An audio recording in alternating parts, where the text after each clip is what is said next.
dnes hraje Slovan Kamenice nad Lipou.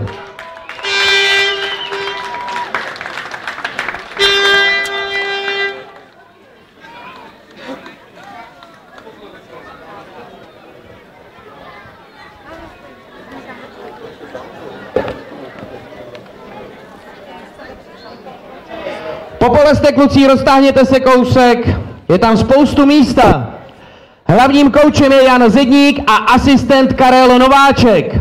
1 Adam Janů, 1 Jan Klíma, 5 Tomáš Skála, 8 Adam Hájek, 12 Jan Kotrč, 10 Šimon Janů, 11 Jakub Vašků, 9 Ondřej Přívratský, 14 Tomáš Krajc, 7 Matyáš Starý, 15 Patrik Pechek, 2 Jan Houser, 4 Jakub Novák, 6 Vojtěch Pohradský, 3 Šimon Přibyl a 13 Patrik Bandy.